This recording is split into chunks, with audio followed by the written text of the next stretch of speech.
Sahabat Shalom, Shalom. selamat pagi. Kembali lagi pagi ini kita ibadah Sabat. Sabat adalah hari yang diberkati Tuhan. Kita sudah diberikan 6 hari kerja. Kapan hari ke-7 itulah kita boleh berkumpul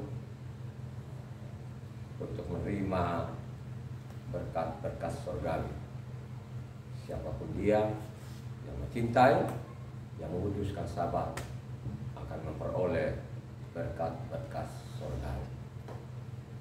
Pada pagi ini bacaan kitab suci terambil dari Roma 3 ayatnya 1 sampai ke 31. Silakan Buana baca yang keras didengar.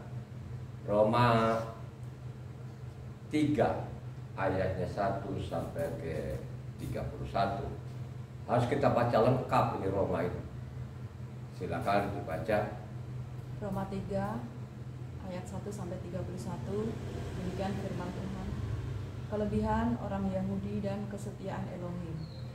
Jika demikian, apakah kelebihan orang Yahudi dan apakah gunanya sunat? Banyak sekali dan di dalam segala hal. Pertama-tama sebab kepada merekalah dipercayakan firman Elohim. Jadi bagaimana jika di antara mereka ada yang tidak setia? Dapatkah ketidaksetiaan itu membatalkan kesetiaan Tuhan? Sekali-kali tidak. Sebaliknya Tuhan adalah benar dan semua manusia pembohong, seperti ada tertulis, supaya engkau ternyata benar dalam segala firman-Mu dan menang jika engkau dihakimi. Tetapi jika ketidakbenaran kita menunjukkan kebenaran Elohim, apakah yang akan kita katakan? Tidak adilkah Tuhan? Aku berkata sebagai manusia. Jika ia menampakkan murkanya, sekali-kali tidak. Andai kata demikian, bagaimanakah Tuhan dapat menghakimi dunia? Tetapi jika kebenaran Tuhan oleh dustaku semakin melimpah bagi kemuliaannya, mengapa aku masih dihakimi lagi sebagai orang berdosa? Bukankah tidak benar fitnahan orang yang mengatakan bahwa kita berkata, marilah kita berbuat yang jahat supaya yang baik timbul daripadanya? Orang semacam itu sudah selayaknya mendapat hukuman. Jadi bagaimana? Adakah kita mempunyai kelebihan daripada orang lain? Sama sekali tidak. Sebab di atas telah kita tuduh baik orang Yahudi maupun orang Yunani, bahwa mereka semua ada di bawah kuasa dosa, seperti ada tertulis, tidak ada yang benar seorang pun tidak. Tidak ada seorang pun yang berakal budi, tidak ada seorang pun yang mencari Elohim. Semua orang telah menyeleweng, mereka semua tidak berguna. Tidak ada yang berbuat baik, seorang pun tidak. Kerongkongan mereka seperti kubur yang tenganga, lidah mereka merayu-rayu, bibir mereka mengandung bisa. Mulut mereka penuh dengan sampah serapah. Kaki mereka cepat untuk menumpahkan darah, keruntuhan dan kebinasaan mereka tinggalkan di jalan mereka, dan jalan damai tidak mereka kenal. Rasa takut kepada Tuhan tidak ada pada orang itu. Tapi kita tahu bahwa segala sesuatu yang tercantum dalam kitab Taurat ditujukan kepada mereka yang hidup di bawah hukum Taurat, supaya tersumbat setiap mulut dan seluruh dunia jatuh ke bawah hukuman Elohim. Sebab tidak seorang pun yang dapat dibenarkan di hadapan Elohim oleh karena melakukan hukum Taurat, karena justru oleh hukum Taurat orang mengenal dosa. Tetapi sekarang tanpa hukum Taurat, kebenaran Tuhan telah dinyatakan, seperti yang disaksikan dalam kitab Taurat dan kitab nabi-nabi. Kitab-kitab para nabi, yaitu kebenaran Elohim akan iman dalam Yeshua HaMashiach bagi semua orang yang percaya, sebab tidak ada perbedaan.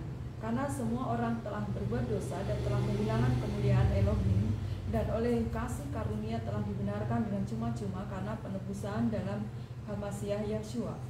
HaMashiach Yeshua telah ditentukan Elohim menjadi jalan pendamaian karena iman dalam darahnya. Hal ini dibuatnya untuk menunjukkan keadilannya, karena ia telah membiarkan dosa-dosa yang telah terjadi dahulu pada masa kesabarannya. Maksudnya ialah untuk menunjukkan keadilannya pada masa ini, supaya nyata bahwa ia benar dan juga membenarkan orang yang percaya kepada Yeshua. Jika demikian, adakah dasarnya untuk bermegah? Tidak ada. Berdasarkan apa? Berdasarkan perbuatan? Tidak, melainkan berdasar iman. Karena kami yakin bahwa manusia dibenarkan karena iman dan bukan karena ia melakukan hukum Taurat. Atau adakah Elohim hanya Elohim orang Yahudi saja? Bukankah ia juga adalah Elohim bangsa-bangsa lain? Ya benar, ia adalah Elohim bangsa-bangsa lain. Artinya kalau ada satu Elohim yang akan membenarkan baik orang-orang bersunat karena iman maupun orang-orang tak bersunat juga karena iman. Jika demikian, adakah kami membatalkan hukum Taurat karena iman? Sama sekali tidak. Sebaliknya kami meneguhkannya. Demikian firman Tuhan. Haleluya. Ditutup dengan ayat 31 sana. Kami beriman terus kami membatalkan Taurat. Tidak. Sangat tegas itu. Kami tetap namanya mengokohkan dan meneguhkan. Ya. Kenapa sih saya ambil dari Roma ini pagi ini? Khotbah saya kemarin, Sabat yang lalu, ada juga yang komentari. Ya. Jadi di komentari saya di khotbah kemarin karena dikasih judul di sana ada ayat-ayat siluman. Apa sih itu siluman? Siluman itu yang gaib. Ya dok. Tiba-tiba ada, tiba gaib. Jadi ada yang gaib-gaib. Siapa sih yang gaib-gaib itu? Ya. Kenapa saya mengatakan itu ada ayat siluman kan begitu? Pasti ini dipengaruhi oleh yang gaib-gaib itu masuk dalam pikirannya sehingga yang tidak ada di dalam diadakan. Siapa sih yang masuk dalam pikiran itu? Tidak lain tidak bukan adalah namanya iblis. Gimana iblis ini dari Adam sampai saat ini terus dia berusaha untuk menghalangi manusia itu datang kepada Tuhan. Menghalangi manusia itu untuk tidak mengenal namanya kebenaran. Ada yang komentari. Ada yang komentari bilang, Bapak kok lebih benar dari Bapak gereja. Kayaknya lebih benar dari Bapak gereja. Ada orang mengatakan lagi sudah gila. Saya baca kitab suci dulu saudara. Yesua itu dianggap gila juga loh saudara ya. Dihujat, maki-maki dan sampai dibunuh sudah. Ya, sehingga saya angkat namanya Roma 3. Kalau kita baca ini kemarin ada yang komentari itu. Terus saya kasih pasal. Saya kasih pasal dengan ayatnya. Saya kasih pasal dengan ayat pasal surat Matitia 5 ayatnya 17 sampai 20. Ya. Dia tidak menjawabnya pakai pasal juga dan pakai ayat, tapi dia pakai dengan isi otaknya, memangnya otaknya sudah kosong. Dia mengatakan kita hidup zaman apa? Kasih karunia. Dia jawab pakai otak yang memang otaknya tadi sudah kagak ada isinya. Bagaimana lu ada isinya kalau tidak pernah dibaca kitab suci ini? Dia spontan dia jawab kan gitu bahwa kita hidup namanya dalam zaman kasih karunia. Jadi kalau kita bawa namanya Matitia 5 ayat 17 ayat 20 di sana, itu dianggap namanya zaman batu. Ya. Sehingga sampai saat ini kalau namanya mendengar Taurat itu mereka benci sekali. Ya. Ini fakta, saya bicara ini fakta, saya tidak mengada-ngada. Ya. Bagaimana namanya Matitia 5 itu ayat 17 sampai 20 di sana ya. Sudah dari generasi ke generasi, apakah tidak dibaca itu oleh bapak-bapak gerejanya? Ya. Coba. Kalau buku bapak gerejanya itu tidak bertentangan namanya isi kitab suci, saya tidak akan buka. Saya tidak akan ngomong. Kan begitu. Yang pasti dia bertentangan dengan bapak gerejanya yang diandal-andalkan itu. Merusak namanya tatanan Tuhan ini sudah dari generasi ke generasi. Kitab suci yang kita pegang ini diterjemahkan namanya dari Eropa, namanya King James. Coba saudara. Banyak sekali ya yang komentar-komentar itu memang gak ada isi otaknya. Kenapa tidak ada isi otaknya? Karena memang dia tidak pernah mau baca kitab suci ini. Kalau dia baca kitab suci itu, dengan benar, dengan baik. Setiap khotbah saya tidak ada dalam rancangan saya sendiri, tidak ada. Yang saya khotbahkan itu ada pasalnya, ada ayatnya. Makanya kalau lihat namanya itu khotbah itu harus tuntas. Jangan dengar saja saya mau dia baca di dalam di YouTube sana itu judulnya ayat-ayat siluman, langsung dia bilang gila. Dia tidak baca lagi ayat dan pasal itu. Nah, itulah orang-orang yang kosong. Dari isi kepalanya itu tidak ada, kosong belum. Kenapa kosong itu? Yakin orang-orang seperti itu tidak pernah membaca kitab suci dari Kejadian sampai Wahyu. Saya berulang-ulang. Saya sudah 177 kali dari Kejadian sampai Wahyu ini saya baca ini selama 23 tahun. Dan sudah berulang-ulang kali saya baca sekian banyak. Saya bukan pengangguran. Biar mendengar lagi nih yang komentar-komentar negatif itu. Ya. Saya bukan pengangguran. Ya. Coba. Saya ada kerjaan. Ya. Kan gitu. Ya. Bukan saya pengangguran tiap hari, saya baca kitab suci aja tuh tidak ada kerjaan lain. Ya. Saya juga ada kerjaan.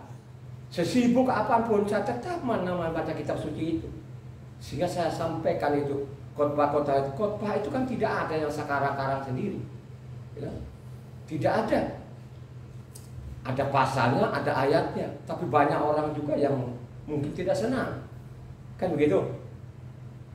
Kembali pagi ini, Roma 3 ini, khususnya ayatnya 24, ini mereka pakai dari generasi ke generasi ini pasal 24 ini luar biasa. Itulah yang mereka katakan itu namanya zaman kasih karunia. Coba yang kencang dibaca kitab suci ini supaya pendengar itu juga mencatatnya. Roma 3 ayat 24. Dan oleh kasih karunia telah dibenarkan dengan cuma-cuma karena penebusan dalam Hamasiah Yahshua. Coba kan ini. Ini kalau hanya dibaca di situ, jadi seolah-olah ini kita zaman kasih karunia. Sudah zaman kasih karunia itu sudah ditebus Tuhan ini supaya kita bebas melakukan kejahatan sebebas-bebasnya. Kalau engkau hanya baca sampai di situ memang seperti itu. Tapi kalau kau baca lengkap ini kitab suci ini tidak demikian. Tidak demikian. Ya. Coba kalau kita baca lagi Roma ini. Roma tadi kan sudah dibaca. Oleh namanya kasih karunia dengan penebusan Yesua itu seolah-olah itu Tuhan nyuruh manusia itu sebebas-bebasnya. Seolah-olah itu dengan kasih karunia itu Taurat itu dibuang. Ini konyol ini. Ini konyol yang luar biasa konyol. Ini tidak benar. Ya. Makanya saya mengatakan ini, kamu harus baca kitab suci itu dari Kejadian sampai Wahyu. Berulang-ulang. Dengan rendah hati. Kalau kamu tidak baca tuntas kitab suci ini, akhirnya apa? Kalau ada namanya yang mengatakan Taurat itu, lu jawab dengan, lu kita ini kan hidup zaman kasih karunia. Lu hanya baca itu, tidak baca yang lain. Padahal kalau kau baca namanya, kau mundur ke belakang di sana, Roma 1 ayat 5 kan sangat jelas di situ penjelasannya. Ya, coba kan sangat jelas loh di situ. Roma 1 ayat 5 coba yang keras. Dengan perantaraannya kami menerima kasih karunia dan jabatan rasul untuk menuntun semua bangsa supaya mereka percaya dan taat kepada namanya. Coba sekarang kami menerima namanya kasih karunia dengan jabatan rasul, menuntun setiap orang, tiap bangsa itu supaya taat kepada namanya. Nama siapa yang dimaksud di situ? Halo?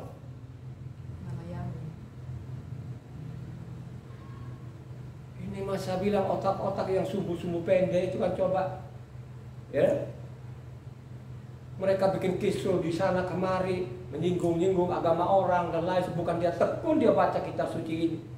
sehingga dia tidak gagal paham. Ya. Saya baca kitab suci ini kan bertahun-tahun ini. Coba. Sangat jelas loh Roma 1 ini ayat 5. Ya. Coba, kami memperoleh kasih karunia dengan jabatan namanya rasul ini, ya, supaya taat kepada namanya. Nama siapa di situ? Ternyata kalau kita baca, yang dimaksud nama Yesua itu siapa? Apakah karena kami iman tadi itu Taurat kami buang? Oh tidak, tetap kami teguhkan. Persoalannya sampai saat ini, yang pernah jadi manusia, yang membangkitkan orang mati, tidak ada yang mengenal. Karena di Korintus sendiri pun sana sudah ditulis 1 Korintus 2 ayat 8, ya, sudah dicatat di situ awalnya. Coba baca 1 Korintus 2 ayat 8. Tidak ada dari penguasa dunia ini yang mengenalnya, sebab kalau sekiranya mereka mengenalnya, mereka tidak menyalibkan Tuhan yang mulia. Coba kan, tidak ada di penguasa dunia ini yang mengenal dia. Kalau mereka mengenalnya, ini tidak mungkin akan membunuhnya. Bagaimana mereka mengenal ini kalau mereka tidak pernah membaca kitab suci dengan benar baik? Ya. Terus yang dimaksud tadi Roma 1 tadi ayat 5 tadi, kami memperoleh kasih karunia dengan jabatan rasul menuntun setiap bangsa itu supaya taat. Nama siapa yang dimaksud? Bukankah di sana juga Matitia 10 ayat 22 sana dia ditulis oleh namanya Matitia 10 ayatnya 22 dibaca. Dan kamu akan dibenci semua orang oleh karena namaku, tetapi orang yang bertahan sampai pada kesudahannya akan selamat. Coba saudara, dibenci itu karena tapi siapa yang bertahankan nama Yesua, bahwa Yahweh lah yang jadi manusia, akan selamat. Amin gak itu? Amin. Kalau engkau membaca kitab suci ini dengan tuntas, maka engkau tahu ini siapa ini yang jadi manusia ini. Pasti dengan tegas itu mengatakan bahwa dia adalah Yahweh itu sendiri yang menjadi manusia. Amin gak itu? Sampai-sampai sendiri 2 kali ini dicatat oleh namanya Matitia ini, Matitia 24 ayat 9 dan ayat 13.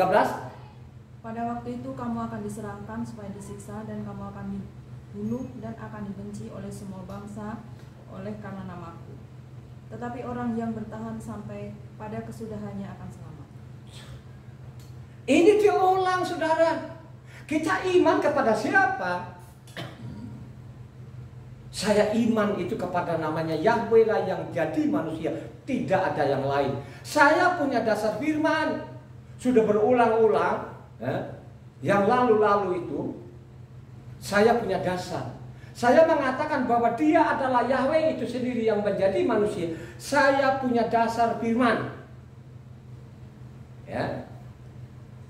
Dicatat di sana kitabnya Mose maupun kitab para nabi. Jadi Tuhan ini, Tuhan Yahweh ini tidak ujuk-ujuk jadi manusia. Sudah dinubuatkan. Itu yang dia genapi. Jangan bilang digenapi tadi Taurat dibuang. Ini namanya konyol. Ini tidak benar ini. Ya. Ini merusak. Coba bayangkan aja, disuruh namanya, tanggapannya dia namanya Matitia 5 ayat 17 sampai 20, dia jawab dengan mengatakan, kita ini kan hidup zaman kasih karunia. Dengan hidup zaman kasih karunia itu kita bebas melakukan, termasuk ini Tauratnya harus dibuang. Maka coba lagi, nanti saya ulang lagi ya, saya baca ulang lagi hari ini, itu namanya ayat-ayat siluman. Ya. Jadi siluman itu artinya gaib. Ya. Ada yang gaib yang masuk di kepala orang-orang itu, ya, mungkin bapak gerejanya dulu itu, ya, terus dapat disisipkan itu, ya, disisipkan di dalam ayat-ayat itu yang tidak ada dasarnya, ya.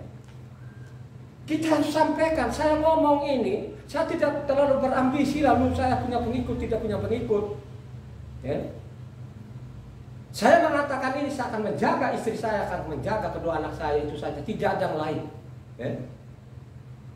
Bapak, saya tidak berambisi. Lu mau dengar, mau tidak dengar, terserah. Lu kalau mau protes dan lain segala, lu nggak harus pakai tulisan, ketemu langsung, lu bawa kitab yang sama. Lu berani nggak? Ya. Sudah dari generasi-generasi ini banyak orang yang mati konyol. Bukankah tadi yang kita baca 1 Korintus 2 tadi ayat 8 katakan, ya, penguasa yang ada sekarang ini tidak ada yang mengenal. Kalau mereka mengenalnya, tidak mungkin mereka membunuhnya sampai saat ini. Kalau mereka mengenal Tuhan yang benar, kalau mereka mengenal kebenaran, tidak mungkin akan membunuh orang secara roh. Ya. Siapa saja yang meniadakan 1 titik 1 iota itu akan dihukum itu. Apakah orang menanggap itu? Ya. Tetap saja mereka bawa bapak-bapak gerejanya. Kalau bapak gerejamu tidak bertentangan isi kitab suci saja, tidak protes. Ya. Karena keluarga-keluargaku, kakak-kakakku sudah mati konyol. Kenapa mereka mati? Itu sudah didoktrin, sudah sekian lama. Jadi untuk mengajak lalu kembali ke kebenaran, kembali ke hukumnya, mereka tidak peduli. Karena sudah dipengaruhi oleh Pak Pendetanya, sudah dipengaruhi oleh buku bapak gerejanya, sehingga untuk kita ajar yang benar susah mereka menerima itu. Kenapa mereka tidak menerima juga? Karena mereka tidak pernah membaca kitab suci ini. Kalau mereka tidak mungkin, ya. Coba bayangkan aja Roma ini. Roma ini kan saya bilang, kalau ini Roma harus baca tuntas, saudara, supaya tidak gagal paham. Ya. Misalnya Roma 3 sekarang ini, tadi kan kita sudah bicara namanya Roma 3 ayat 24 tadi, oleh kasih karunia dengan pengorbanan Yesus seolah-olah itu bebas. Tidak demikian. Kalau kita baca lagi, kalau kita baca mundur ke belakang ayat 20, apa di sana coba ayat 20? Ya. Tidak ada yang dibenarkan yang melakukan ini, konyol betul itu. Coba baca.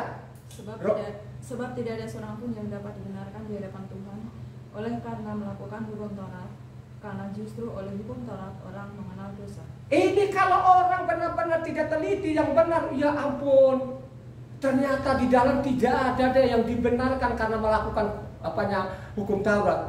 Tapi kalau kita baca namanya Matitia 9, ya, Matitia 17 ayatnya 9, bagian C-nya, coba bagian C-nya Iwan. Ya. Bagian C-nya. Kita baca namanya Matitia 5 ayatnya 19 bagian C. Matitia 5 ayatnya 19 bagian C. Tetapi siapa yang melakukan dan mengajarkan segala perintah-perintah hukum Taurat, ia akan menduduki tempat yang tinggi dalam. Siapa yang melakukan namanya Taurat, yang mencintai Taurat itu kan menduduki tempat-tempat yang tertinggi. Tapi siapa yang meniadakan 1 nama titik atau 1 iota dilemparkan ke neraka, memang tidak neraka di situ, tempat yang Coba saudara, kan ini kan bertolak belakang. Tulisannya namanya Matitia dengan namanya Rasul Saul. Apakah ini tangan-tangan Rasul Saul? Saya yakin dan percaya ini bukan tulisan Rasul Saul. Saya anggap ini adalah namanya ayat-ayat siluman. Kenapa saya mengatakan kan bertentangan dengan ayatnya 31? Coba. Halo. Ayat 31. Bertentangan di atas itu. Ya. Coba. Roma 3 tadi ayat 31.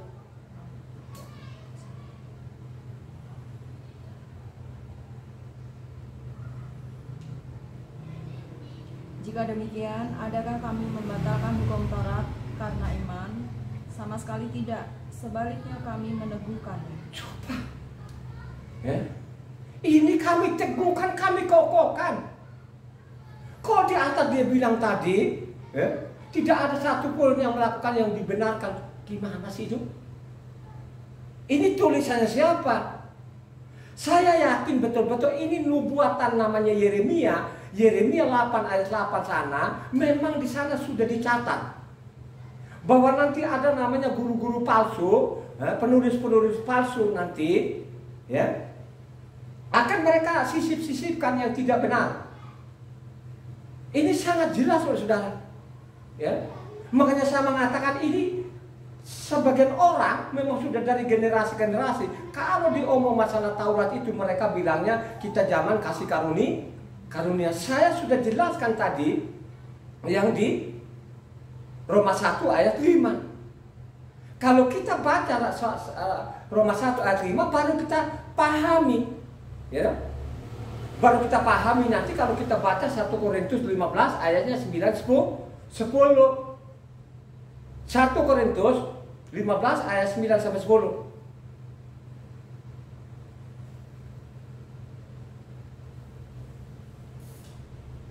Halo.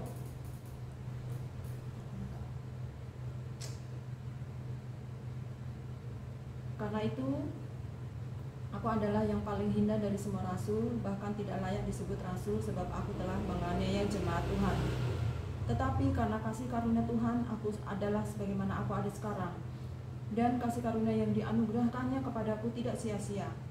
Sebaliknya aku telah bekerja keras dan daripada mereka semua. Tetapi bukannya aku, melainkan kasih karunia Tuhan yang menyertai aku. Coba saudara, ini kasih karunia dengan jabatan rasul tadi. Mereka bekerja keras itu sampaikan kepada orang Israel bahwa Mesias itu sudah ada. Amin gak? Itu yang dia maksud. Saya lebih kerja keras. Saya tidak ongkang-ongkangan. Saya tidak bilang oh kita hidup zaman kasih karunia, kita bebas melakukan apa-apa saja. Tidak demikian. Bacalah kitab suci dengan benar, baik ini. You know? Ini perusak-perusak dari generasi ke generasi ini. Ini antek-anteknya iblis ini terlalu banyak betul-betul ini. Coba kalau kita ngomong-ngomong seperti itu, nanti dia komentarin yang lain lagi. Dia tidak pakai pasal dan ayat. Itulah orang-orang yang tidak ada isi kepalanya. Yakin percaya itu tidak ada isi kepalanya. Kalau dia punya isi kepala itu pasti dia akan pakai pasal dan ayat. Sehingga tidak banyak orang-orang yang masuk jurang mati nggak karu-karuan ini coba. Gara-gara ini ditinggalkan namanya hukumnya Tuhan ini coba. Sedemikian rupa mereka sisip-sisipkan ayat-ayat yang tidak jelas dari mana ini. Makanya itu yang saya mengatakan itu adalah ayat-ayat siluman itu. Ya. Karena iblislah itu mempengaruhi manusia ini masuk dalam otaknya itu sehingga dia sisip-sisipkan yang tidak benar ini. Coba kan, dia masuk dalam kepala, tolak namanya hukum Tuhan Taurat itu. Itu bukan zaman lagi, itu zaman namanya kasih karunia. Kalau namanya Taurat itu zaman batu. Itulah yang ada di kepala-kepalanya manusia sampai detik ini. Gitu? Coba. Mereka tidak mau bahwa itu namanya hukumnya Tuhan sadis. Ya? Apakah kita ikuti seperti itu? Ya? Saya tidak mau. Oh, ada lagi yang begila, cobalah, carilah apa yang punya keahlian supaya lebih belajar lagi segala macam. Saya tidak belajar, tidak ketemukan yang ada sekarang itu. Itu menyeleweng semua dari hukumnya Tuhan, tidak ada lagi. Kenapa saya mengatakan? Karena saya baca kitab suci dari Kejadian sampai Wahyu berurutan bertahun-tahun. Ya kan? Saya mau pergi sana berguru sama mereka ini yang sudah menyimpang, ya. Dan kakak-kakak semua kandung semua udah mati konyol itu, ya. Mati dalam dosa, ya. Begitu juga lah kalau kita baca dalam kitab. Apakah Yesua waktu datang di bumi ini, keluarganya sendiri mereka mengatakan bahwa dia sudah gila, iya nggak? Ya. Sampai keluarganya sendiri, dari ibunya sampai ada Yesua itu sudah gila, gak normal lagi. Coba saudara, ya? Ada nggak firman-Nya? Oh banyak sekali. Baca saja nanti 12 pasti ketemu. Baca saja nanti namanya Markus 3 pasti ketemu. bahwa Yosua itu sudah nggak waras lagi.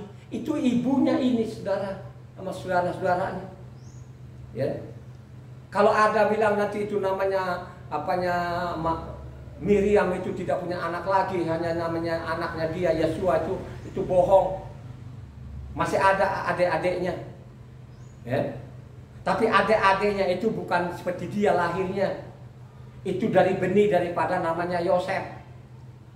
Dengan Miriam ada anaknya.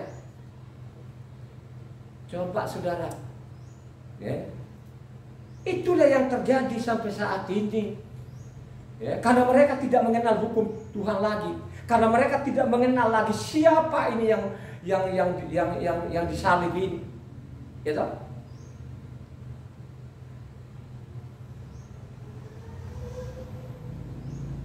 Tapi kalau engkau baca kitab suci dari Kejadian dengan sampai Wahyu dengan benar itu, ya, pasti engkau tahu siapa yang kau sembah. Ya. Kalau ada yang mengatakan itu zaman kasih karunia, jadi dianggap itu namanya Taurat itu jajawan batu gitu. Jangan kau ikuti orang-orang seperti begini. Marilah benar-benar kau rendahkan hatimu, ya, pribadi-pribadi ini, you know? Kau baca kitab suci dan Kejadian sama, pasti kau selamat kalau kau ikuti apa yang tertulis di dalamnya, gitu. Sudah ada pasalnya, ada ayatnya loh, ya? Itu di Taurat itu sudah ada. Imamat 18 sana ayat 45 sana, itu sangat jelas itu. Orang yang melakukan, katanya orang yang melakukan firman, orang melakukan Taurat, mencintai Taurat, ya, yang mengamalkan Taurat, orang itu akan selamat. Itu sangat jelas di situ. Ya, mari kau rendahkan hatimu ini, bukalah telingamu, bukalah hatimu lebar-lebar. Sehingga apa yang kau khotbahkan hari ini tinggal kau catat saja, nanti kau renungkan lagi. Kalau itu lu tidak senang, ya kan? Lu komentari pakai pasal ayat juga. Ya. Bukan engkau komentari sama saya, engkau komentari saja namanya Tuhan. Kau lawan aja kepada Tuhan. Kan hanya saya bacakan saja, karena setiap saya membaca itu saya mencatat.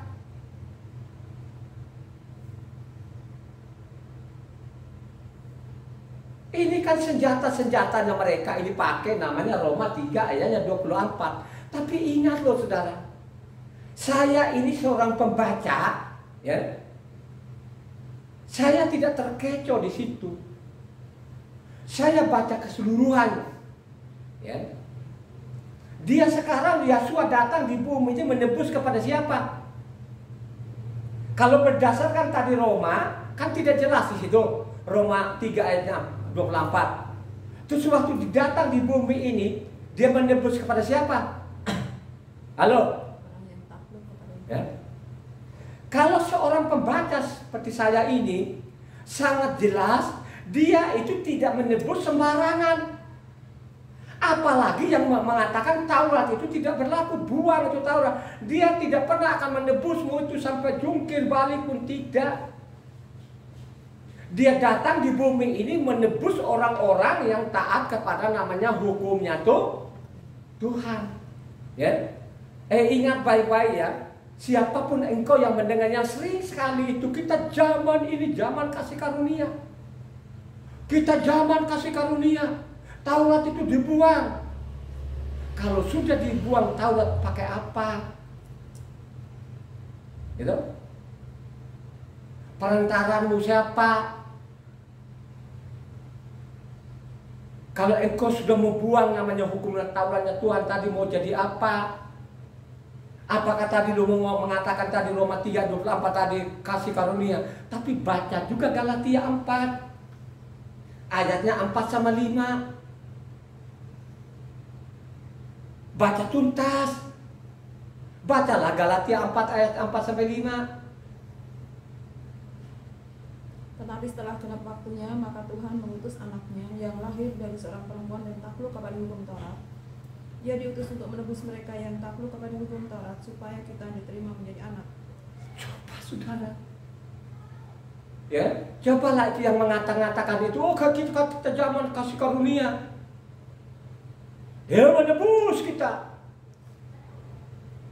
Dia menebus kok membangkang, lu tidak mau taat kepada hukum kok dia tebus sama situ. Ya? Oh, itu ajaran Bapak gereja kami. Jangan dengerin dia yang khotbah-khotbah begitu. Itu kurang memahami dia, nggak punya pendidikan. Itulah yang terjadi sampai saat ini. Ternyata dia datang di bumi ini menebus mereka-mereka yang taat kepada namanya hukumnya tuh Tuhan. Amin gak itu? Coba. Banyak orang-orang yang salah paham dosa itu apa. Mereka sampai saat ini mereka tidak tahu apa itu dosa. Coba. Kalau kita baca Roma 5 ayat 13 di sana kan sangat jelas itu. Coba baca Roma 5 ayatnya 13. Sebab sebelum hukum Taurat ada, telah ada dosa di dunia. Tetapi dosa itu tidak diperhitungkan kalau tidak ada hukum Taurat. Coba kan. Kalau tidak ada namanya hukumnya ini yang diincar orang-orang sekarang ini. Yang bilangnya mereka-mereka itu yang zaman dah apa kasih karunia. Coba kan. Zaman kasih karunia sudahlah itu Taurat gak usah disinggung-singgung lah. Ya. Dia itu Taurat membawa kematian. Karena ada di dalam yang tulisan itu yang saya bilang tadi namanya apa ayat siluman itu. Coba kan. Itulah yang mempengaruhi otak-otaknya orang-orang seperti itu. Sehingga kalau kita bicara Taurat hukum Tuhan, mereka nggak peduli. Ya, mereka bilang itu zaman batu. Ya, coba kan. Taurat itu dari zaman batu nggak? Halo? Dari zaman batu nggak? Pasti kan zaman batu dong. Mungkin Taurat kan dari Kejadian sampai Ulangan dong. Pasti Kejadian itu kan dari lahir, bagaimana Adam lahir, bagaimana Adam diciptakan. Nah, terus yang lakukan dosa itu kan zaman batu juga, ya. Tapi itu dulu kan tidak secara tertulis. Itu namanya Torah lisan. Apakah Torah lisan itu Tuhan di atas tidak mencatat? Kan gitu, ya. Banyak orang-orang salah paham. Kalau kita baca tadi Roma 5 ayat 13 mengatakan kalau tidak ada namanya Taurat, maka itu tidak melakukan kita tidak bicara dosa. Makanya kalau kita tarik lagi ke 1 Yohanes 3 ayatnya 4 sana, baru kita tahu apa itu namanya dosa. Coba baca yang kencang. Setiap orang yang berbuat dosa melanggar juga hukum Elohim. Sebab dosa ialah pelanggaran hukum Elohim. Coba saudara. Ya. Ternyata dosa itu melanggar namanya hukumnya tuh. Sekarang ini zaman sekarang lebih menggila lagi. Disuruh namanya buang semua Taurat.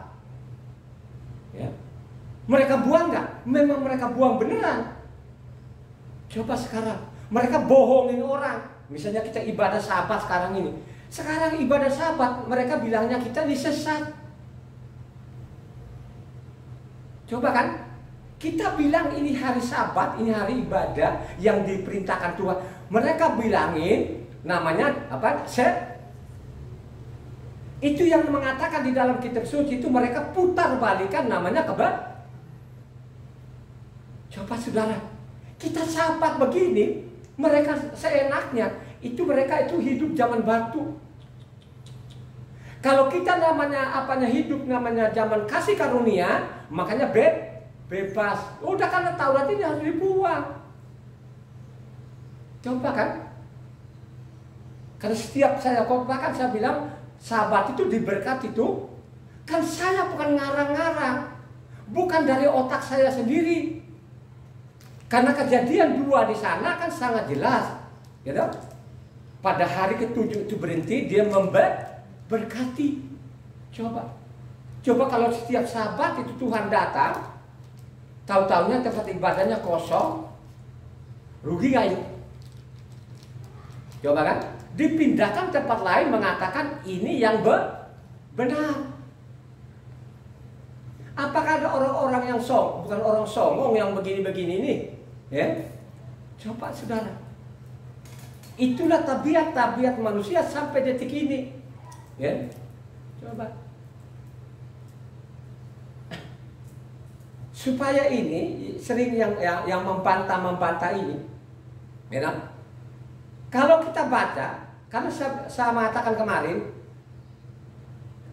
saya bilang kata apanya ayat-ayat siluman, kan ada yang protes dan lain sebagainya dianggap gila, ya. Coba sekarang ini, kalau kemarin kan hanya saya baca namanya Matitya, ya.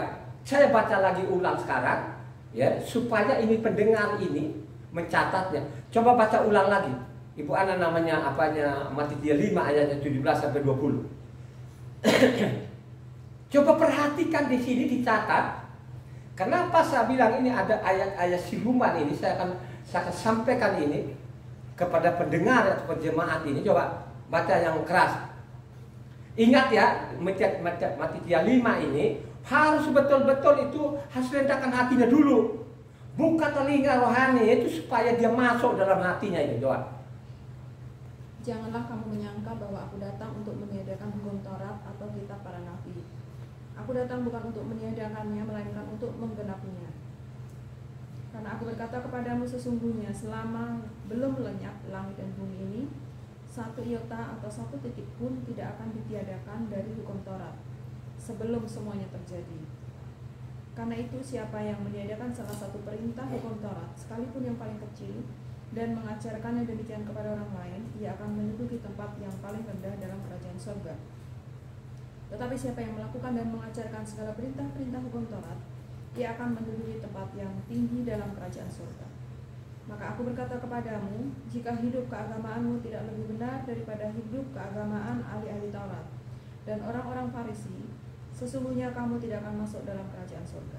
Coba saudara, kenapa saya mengatakan kemarin ada ayat-ayat siluman ini? Ya, ini sangat jelas tadi ini. Ya, aku datang itu bukan meniadakan Taurat. Satu titik satu iota selama masih ada langit dan bumi ini tidak bisa namanya satu titik iota loh. Sekarang ini kan langit dan bumi kan masih ada. Coba. Ini perkataannya namanya Tuhan Yesua. Nah, yang saya katakan siluman, ya, mari baca namanya apa? Ini saya anggap ini siluman.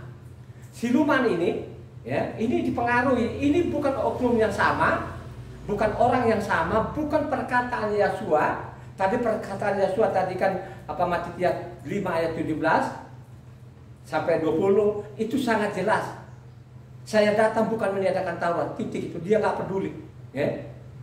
Taurat itu kekal, abadi namanya, sampai selama-lamanya.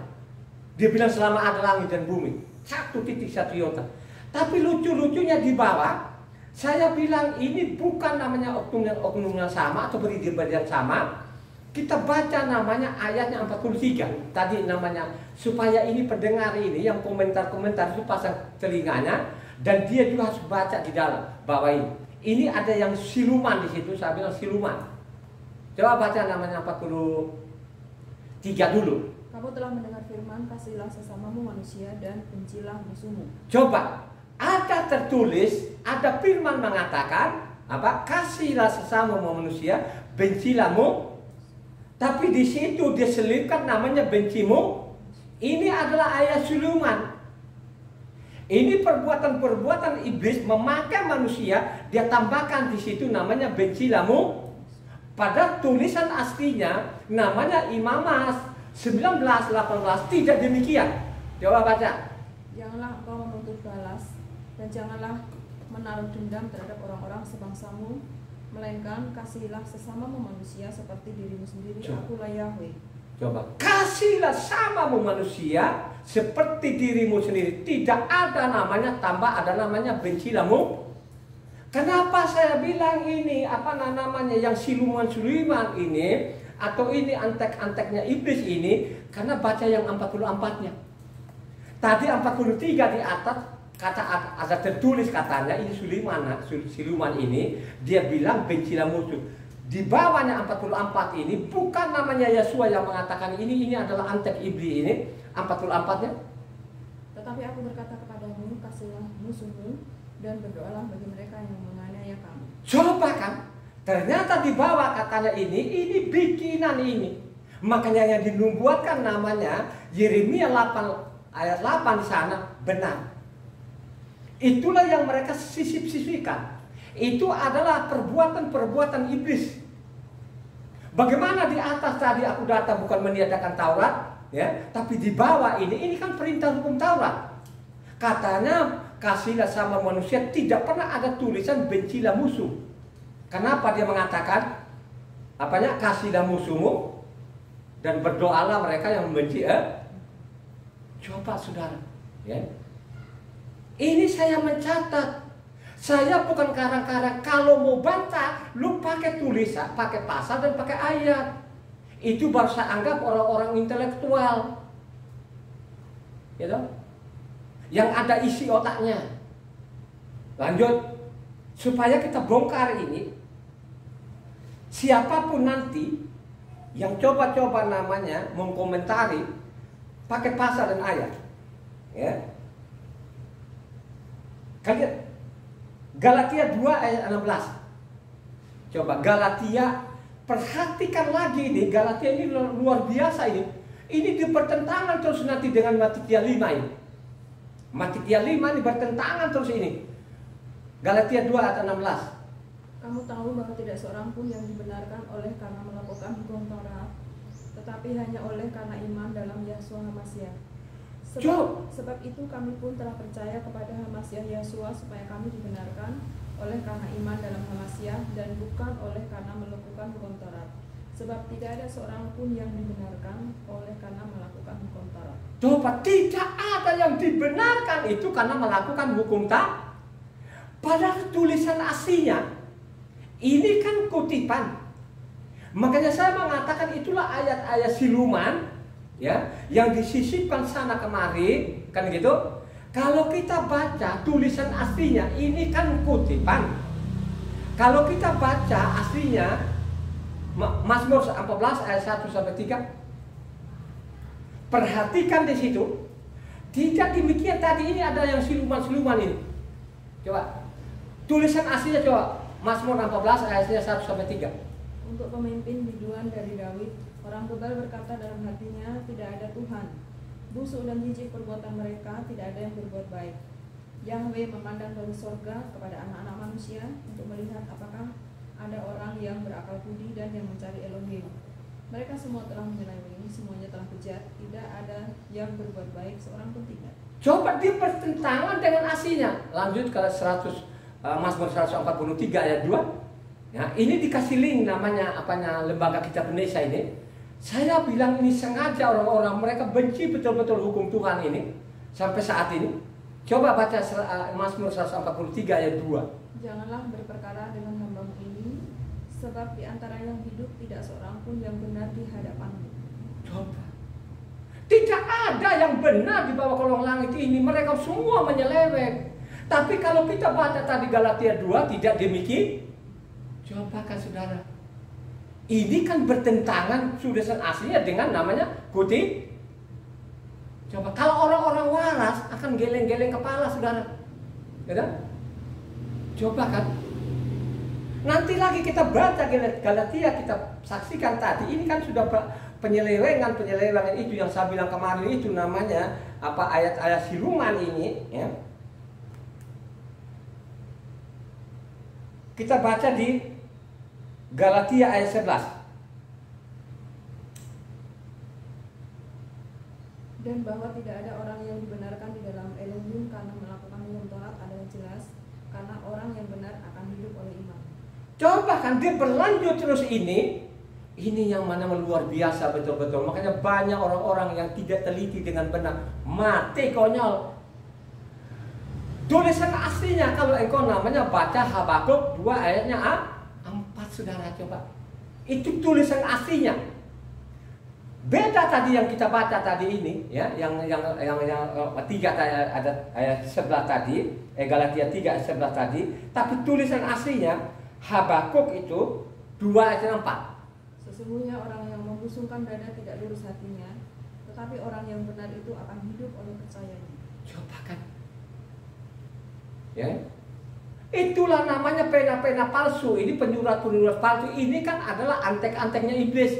Iblis kan gaib. Mereka tidak lihat. Tapi yang masuk di dalam kepala-kepalanya mereka itu supaya Taurat itu harus dibuat. Ya. Kalau sudah Tauratnya dibuang, kau mau jadi apa? Ya.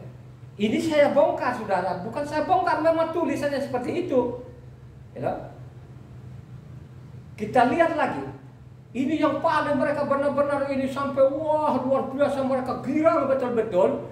Kalau baca namanya Efesus 2 ayat 15, mereka girang sekali.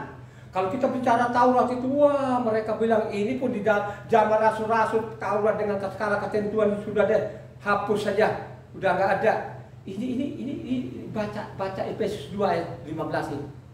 Sebab dengan matinya sebagai manusia, ia telah membatalkan hukum Taurat dengan segala perintah dan ketentuannya, untuk menciptakan keduanya menjadi satu manusia baru di dalam dirinya, dan dengan itu mengadakan damai sejahtera. Coba saudara, kalau orang-orang membaca di situ mereka girang, itulah yang sering mengatakan kita ini kan hidup zaman kasih karunia. Inilah adalah antek-anteknya iblis ini sampai saat ini. Mereka baca Efesus 2:15, mereka senang sekali.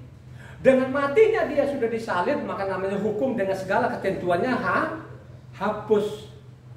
Tapi ingat, seorang peneliti seperti saya ini, seorang pembaca, saya teliti. Ini kan dikasih link oleh namanya Lembaga Kitab Indonesia. Kalau kita baca namanya Kolose 2 ayat 14. Jadi kita bandingkan nanti antara namanya Efesus dengan Kolose. Kolose 2 ayat 14. Dengan menghapuskan surat hutang yang oleh ketentuan-ketentuan hukum mendakwa dan mengancam kita, dan itu ditiadakannya dengan memakukannya pada kaisar. Coba, baru di situ kalau kita baca, baru kita tahu dia datang di bumi ini menghapus namanya bukan dia menebus. Menebus dengan menghapus sama enggak? Hah? Beda. Jadi yang dihapus itu apa? Halo, gimana apa? Dosa. Yang dihapus itu apa? Dosa. Namanya kambing-kambing domba. Kalau kau berdosa, tadi dihapus dosa. Kalau dulu lu hapus dosa kan harus pakai potong dulu dong domba dan kambing sampai sapi, kan gitu kan? Harus paling kecil itu namanya burung tekukur atau burung merpati, harus ada darah. Tanpa darah katanya tidak bisa dihapus oleh Inilah yang dia datang di bumi tadi ini. Kalau baca Efesus tadi 2, Efesus 2 ayat 15 ini saya bilang ini pena-pena palsu juga ini, ya. Karena di pertentangan di situ namanya Kolose 2, kan gitu. Dia hapus namanya domba. Tapi waktu namanya domba tidak ada ancamannya lagi nggak? Kalau kamu melakukan dosa lagi nanti tidak bisa lagi apa? Ada lagi lebih beratan mana? Lebih beratan namanya perkataan dulu namanya Taurat, atau lebih berat tadi ini yang waktu dihapus dosa tadi, atau zaman rasul-rasul ini yang mereka mengatakan zaman kasih karunia. Lebih berat mana, lebih tegas mana Tuhan? Tegasan mana? Tegasan waktu di apanya Tauratnya, atau di waktu dia jadi manusia? Yang jelas pada waktu dia jadi manusia lebih tegas lagi. Coba kalau dulu kalau berzina kan harus bersentuh tubuh dengan wanita. Tapi kalau di Injilnya sana mengatakan melihat saja pun menginginkan sudah berzina.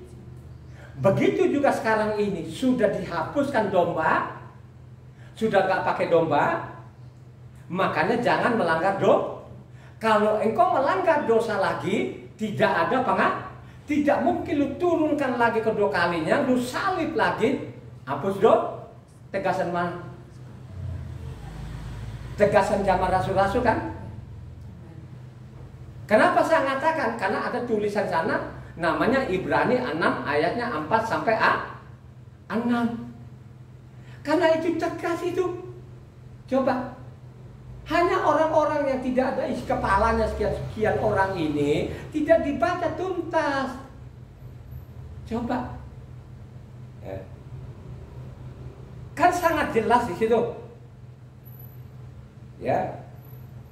Jadi antara tadi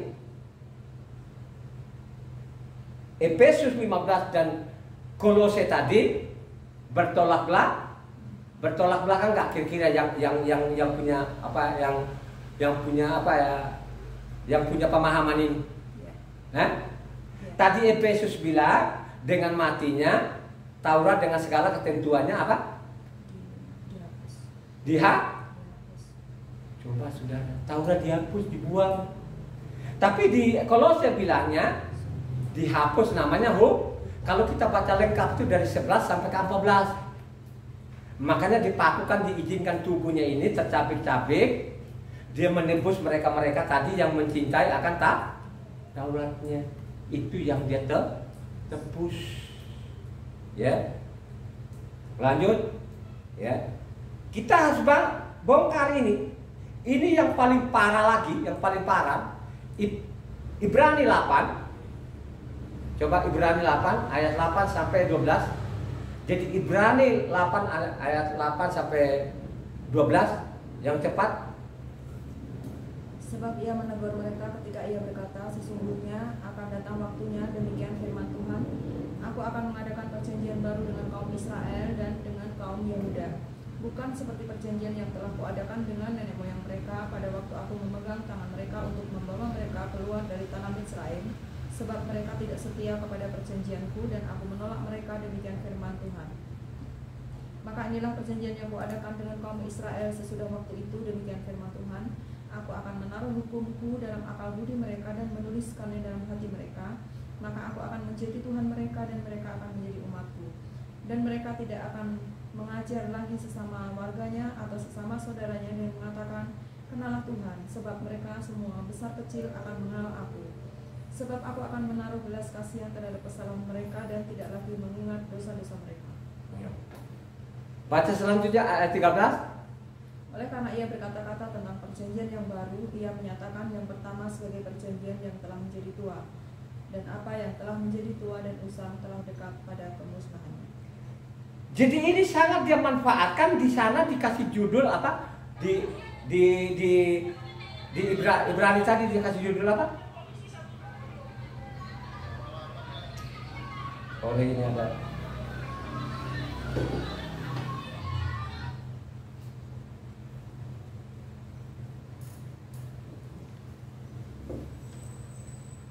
Kenapa saya angkat itu siluman yang 13 tadi itu?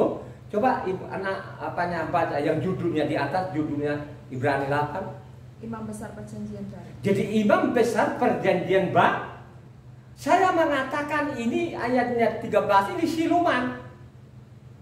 Silumannya coba baca ulang tadi ayat 13. Ibu anak coba. Ya. Oleh karena ia berkata-kata tentang perjanjian yang baru, ia menyatakan yang pertama sebagai perjanjian yang telah menjadi tua, dan apa yang telah menjadi tua dan usang telah dekat kepada. Sekarang dia sudah mengatakan di atas itu perjanjian baru, maka yang senamanya lama ini sudah usang dan mendekati kamu. Ya ampun, benar-benar luar biasa ini, iblis ini luar biasa betul-betul. Padahal kalau kita baca tadi Ibrani namanya 8 ini, 8 sampai 12 ini kan kutipan dari namanya Yeremia 31, dikasih link namanya Lembaga Kitab Indonesia, Yeremia 31 ayatnya 31 sampai ke 34, saudara. Ya. Coba dibaca dulu di situ. Dia tidak tuntaskan namanya apanya tadi ini apanya Lembaga Kitab Indonesia, tapi dia hanya dia catat di situ Yeremia 31 ayat 31 sampai 34. Coba bunyinya apa? Sesungguhnya akan datang waktunya, demikian firman Yahweh, aku akan mengadakan perjanjian baru dengan kaum Israel dan kaum Yehuda, bukan seperti perjanjian yang telah kuadakan dengan nenek moyang mereka pada waktu aku memegang tangan mereka untuk membawa mereka keluar dari tanah Misraim. Perjanjianku itu telah mereka ingkari, meskipun aku menjadi Tuhan yang berkuasa atas mereka, demikian firman Yahweh. Tetapi beginilah perjanjian yang kuadakan dengan kaum Israel sesudah waktu itu, demikian firman Yahweh, aku akan menaruh Tauratku dalam batin mereka dan menuliskannya dalam hati mereka, maka aku akan menjadi Tuhan mereka dan mereka akan menjadi umatku. Dan tidak usah lagi orang mengajar sesamanya atau mengajar saudaranya dengan mengatakan, kenalah Yahweh, sebab mereka semua besar kecil akan mengenal aku, demikian firman Yahweh, sebab aku akan mengampuni kesalahan mereka dan tidak lagi mengingat dosa mereka. Coba kan. Jadi dipenggal sampai di situ 34, ya. Makanya di sana di Ibrani 8 tadi dikasih judul namanya Imam Besar Perjanjian Baru. Coba. Jadi kita pilih mana sekarang? Gitu? Apakah zaman Yesua itu sudah ada perjanjian baru? Atau ada waktunya lagi? Kalau engkau baca tadi dari 35 sampai 40, supaya clear ini, supaya tadi Yeremia ini dipotong mereka di situ, dipotong di situ seolah-olah zaman rasul-rasul itu ada perjanjian baru. Tapi kalau kita baca namanya Yeremia 31 ayat 35 sampai 40 tidak demikian.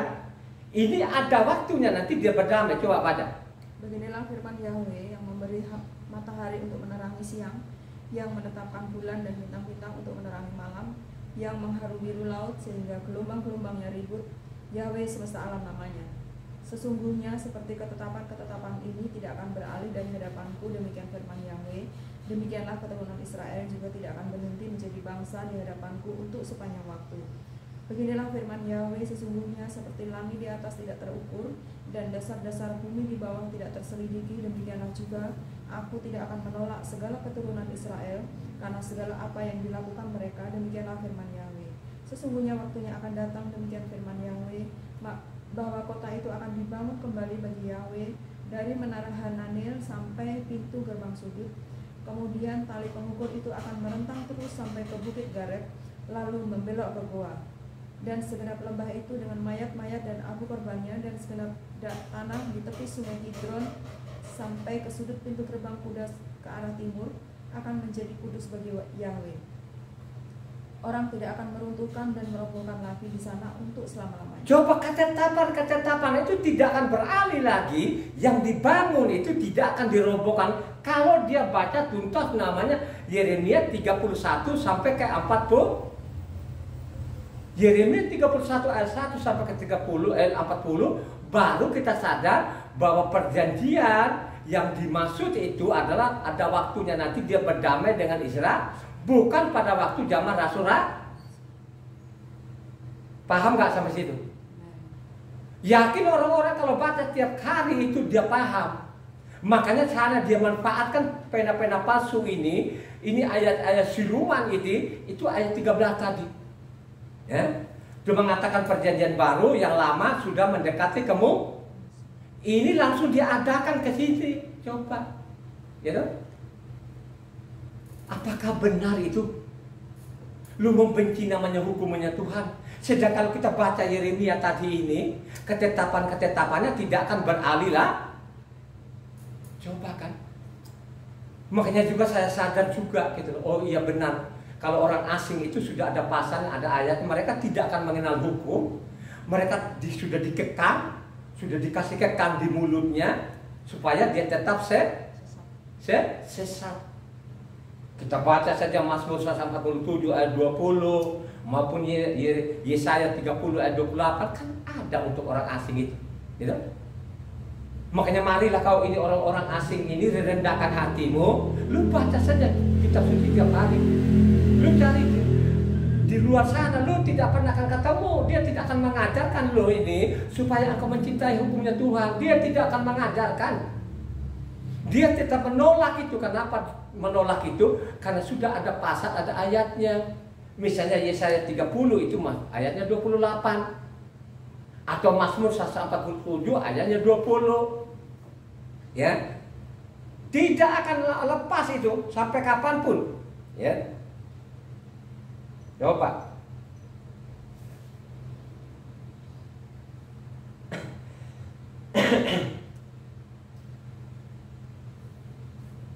Kebenaran, apakah di dalam kitab suci dulu rasul-rasul tidak bicara namanya kebenaran? Ya? Ternyata kebenaran yang dimaksud itu berasal dari namanya apa? Tauratnya dong. Coba baca satu orang. Galatia 3 ayat 21. Ya.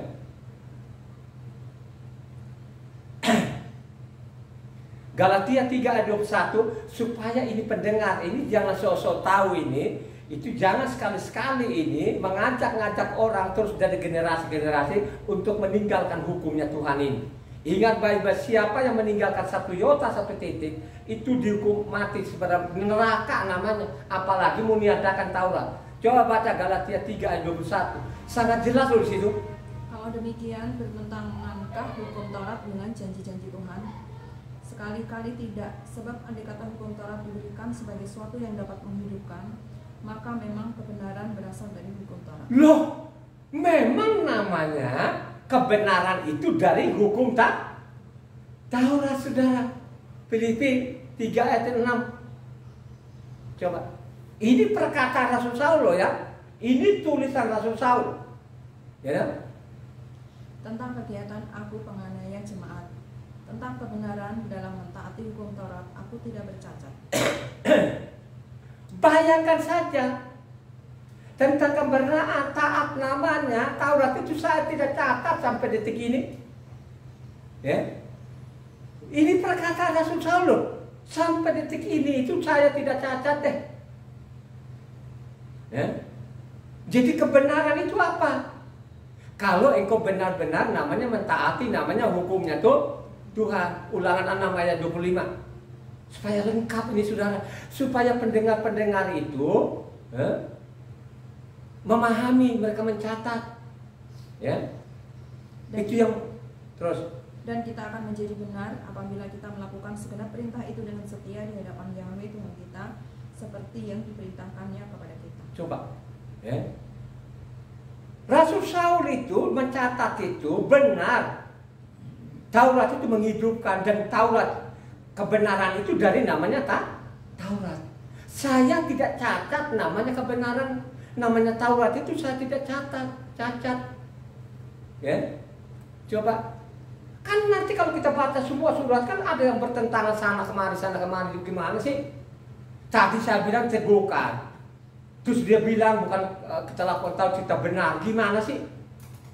Coba akan bertolak belakang. Makanya sudah saya mengatakan memang sudah ditulis oleh namanya Yeremia 8 ayat 8. Bagaimana itu pena-pena palsu, penyurat-penyurat palsu sudah dinubuatkan. Itulah yang terjadi sampai saat ini.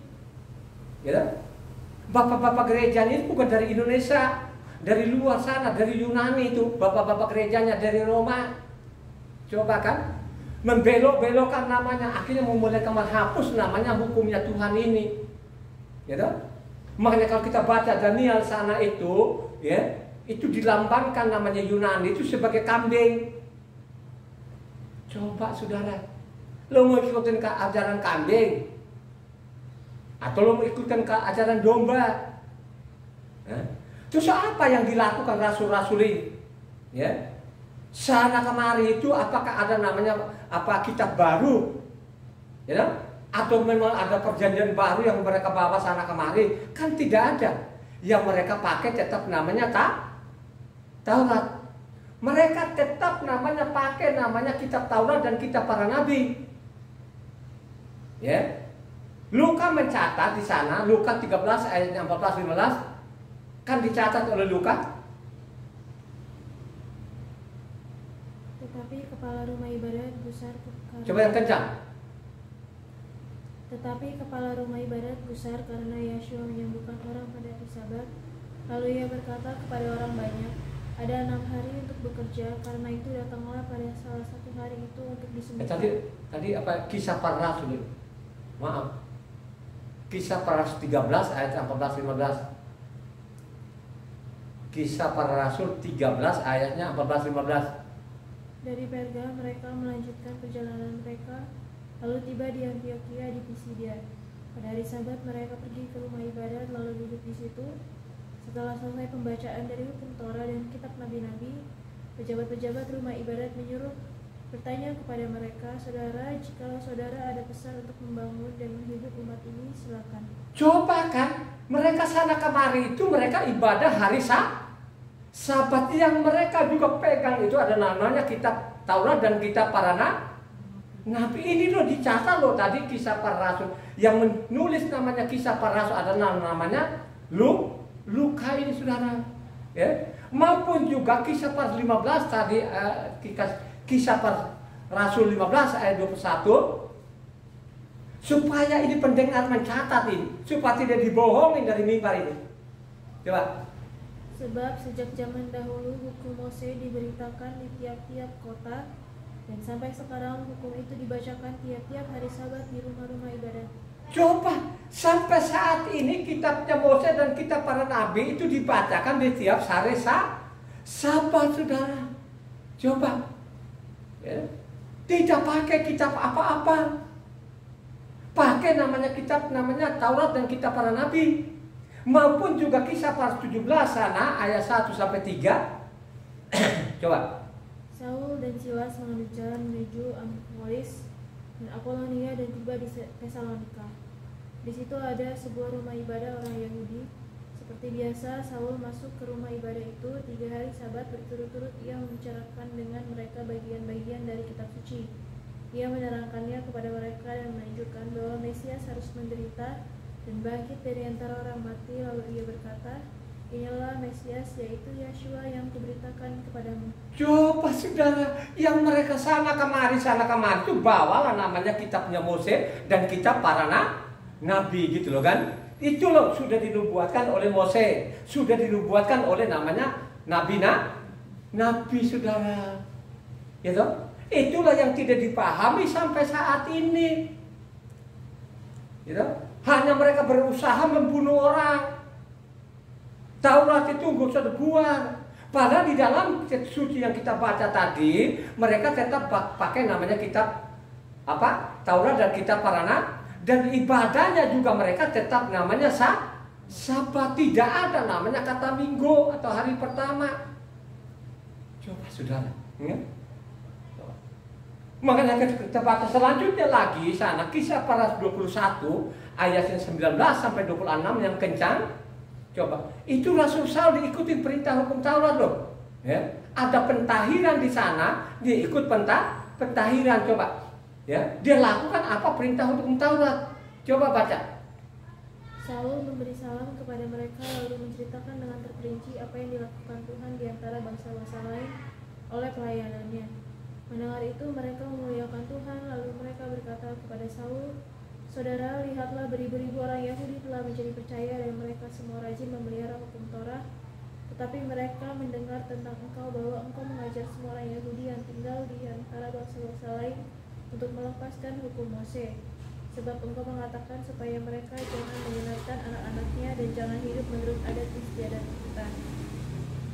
Jadi bagaimana sekarang? Tentu mereka akan mendengar bahwa engkau telah datang kemari. Sebab itu lakukanlah apa yang kami katakan ini. Di antara kami ada 4 orang yang bernazar. Bawalah mereka bersama-sama dengan engkau. Lakukanlah pentahiran ini bersama-sama dengan mereka.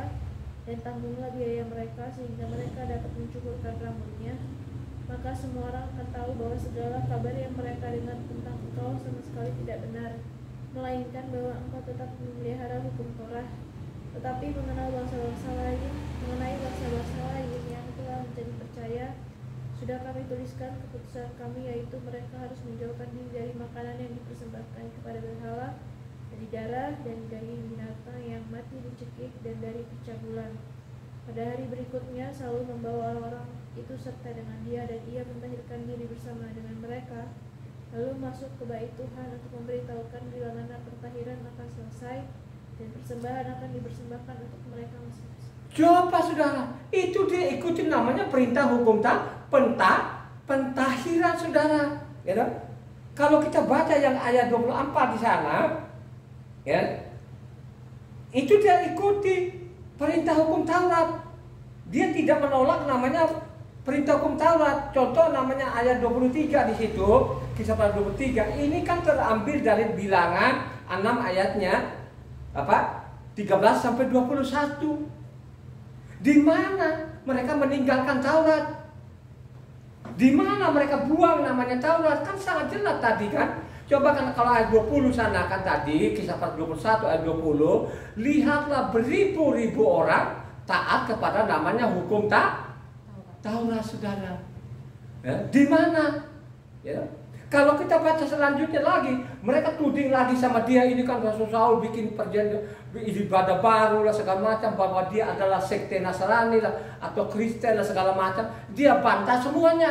Kalau kita baca namanya Kisah 24 ayatnya 5-6. Telah nyata kepada kami bahwa orang ini adalah penyakit sampar, seorang yang menimbulkan kekacauan di antara semua orang Yahudi di seluruh dunia yang beradab, dan bahwa ia adalah seorang tokoh dari sekte orang Nasrani.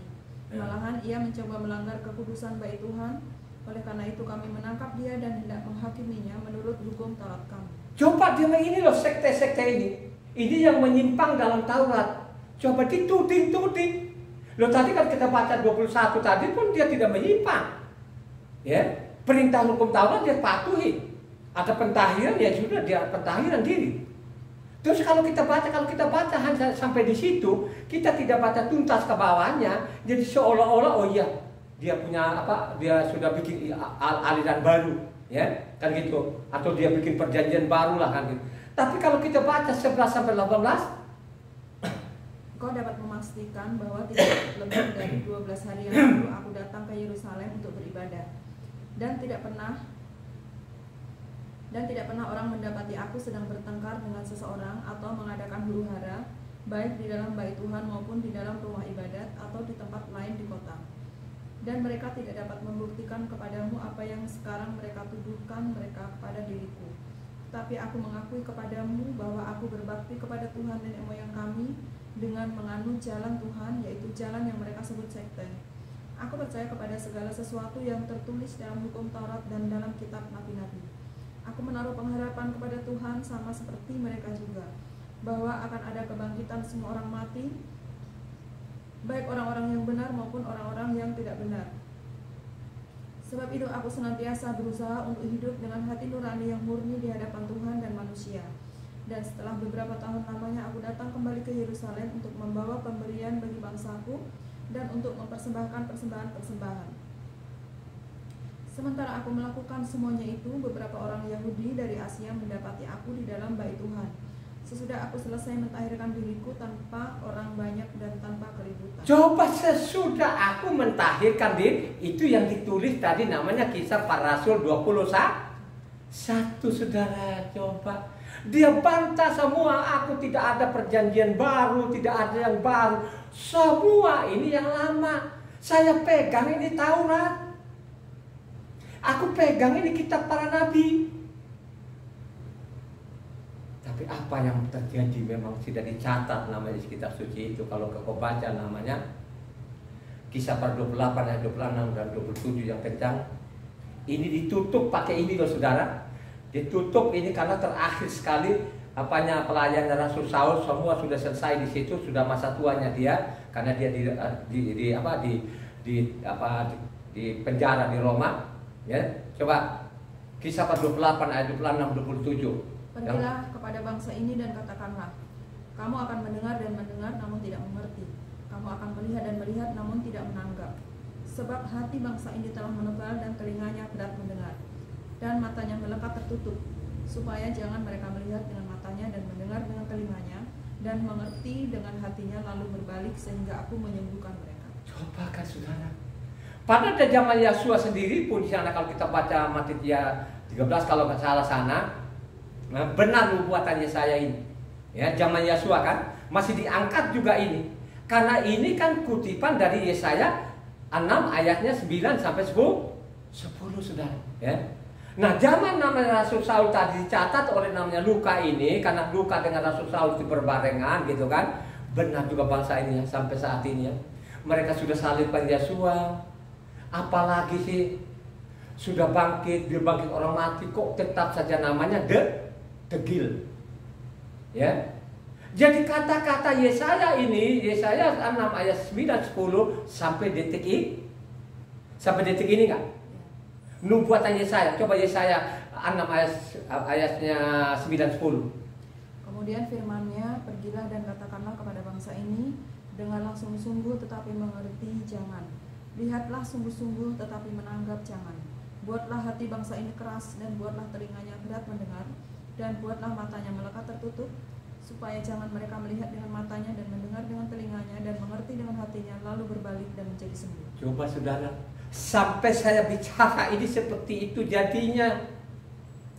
Itu nubuatan saya ini kepada bangsa Israel. Dia tidak bicara dengan orang asing.